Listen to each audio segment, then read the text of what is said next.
Sa aking nakaraang video ay aking ibinalita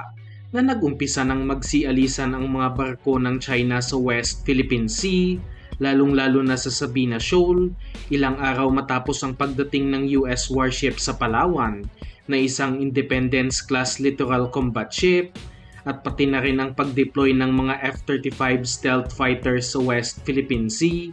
upang magsagawa ng live-fire drills kasama ang ating hukbong sindatahan.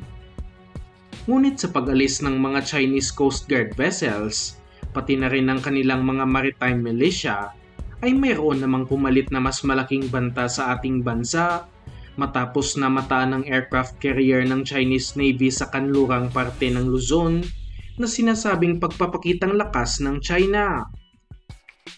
Hindi lang ang kanilang aircraft carrier ang banta sa Pilipinas dahil paniguradong may kasama itong ilang mga guided missile warships, pati na rin mga submarines, kaya dapat maging alerto ang magkasamang pwersa ng ating Navy at Coast Guard dahil baka lumapit ito masyado sa kalupaan ng Pilipinas.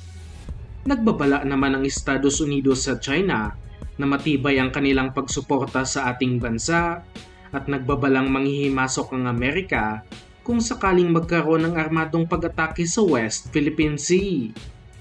At sa bagong balita galing sa Max Defense, hindi naman magpapahuli ang bansang Israel sa pagsuporta sa Pilipinas laban sa bansang China matapos silang magpadala at mag-offer sa ating bansa ng kanilang bagong unmanned surface vehicle na gawa ng Israeli company na Elbit Systems. Napatunayan na ng mga unmanned surface vehicle na ito o tinatawag din na naval drones kung gaano ito kaepektibo laban sa mga warships matapos ilang mga barkong pandigma na ng Russia ang pinalubog ng Ukraine gamit ang mga defense asset na ito at sinasabing umabot na sa 26 na Russian vessels ang kanilang nawasak. Kasalukuyan na umanong tinetesting ng Philippine Navy ang bagong produkto na ito ng Israel na magiging malaking tulong sa pagdepensa ng West Philippine Sea at bagay na bagay ang ganitong klaseng mga asset para sa ating bansa. Maliban sa pinapalibutan ng karagatan ng Pilipinas, ay sinasabing nasa $250,000 lamang umano o katumbas ng halos 15 million pesos ang bawat isa nito na kayang-kaya bilhin ng ating hukbong sindatahan lalo na't kulang sila sa pondo sa ngayon. Ang mga naval drone na ito ay pwede din gawing pang surveillance dahil sa napakalayo din ng range nito at pwede ding armasan ng kahit anumang klaseng weapons katulad na lang ng mga missiles at rockets.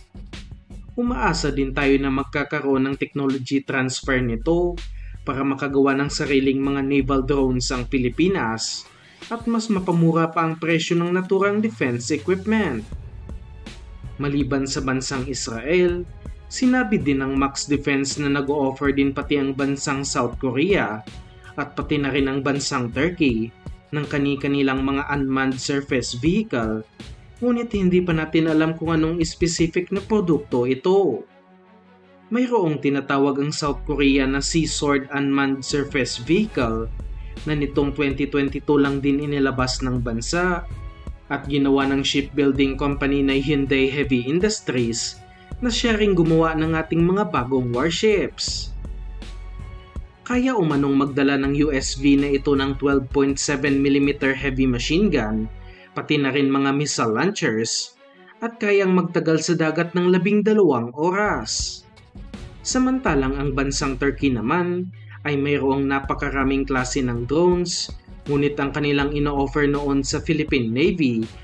ay ang kanilang ULAC Unmanned Surface Vehicle. Kaya ding magdala ng ULAC ng iba't ibang klase ng rockets at missiles at pati na rin mga anti-submarine torpedoes, depende na rin sa requirements ng ating Navy. Nai-offer na rin ito noon ng Turkey sa Philippine Navy bilang isang freebie sa kanilang binibentang warship noon, ngunit nanalo ang offer ng Hyundai ng South Korea na mga Miguel Malvar class frigates, kaya hindi nakuha ng bansa ang mga naturang defense assets. Kailangan talaga ng bansa ang mga assets na ito dahil hindi naman kayang makipagsabayan ng Pilipinas sa paramihan ng warships laban sa bansang China Dahil sa kasalukuyan ay mayroon lamang tayong 2 guided missile warships at mayroon pang dadalawang paparating, ngunit ang China ay mayroong nasa daan-daan nito. Kaya tayo bumili ng mga anti-ship missiles katulad na lang ng BrahMos na may range ng nasa 290 kilometers at pinaplano din ng Army na bumili ng HIMARS mula sa Amerika upang mas mapalakas pa ang coastal defense ng bansa. Ngunit kulang na kulang pa din ang mga ito, kaya dapat lang na magdagdag pa ng ibang pangdepensa ang Pilipinas katulad na lang ng mga unmanned surface vehicle dahil napatunayan na ang pagiging epektibo nito sa Ukraine laban sa mga warships ng Russian Navy. Umaasa tayong mabibigyan ito ng pondo ng ating gobyerno sa lalong madaling panahon dahil sa mas nagiging agresibo na ang China sa West Philippine Sea.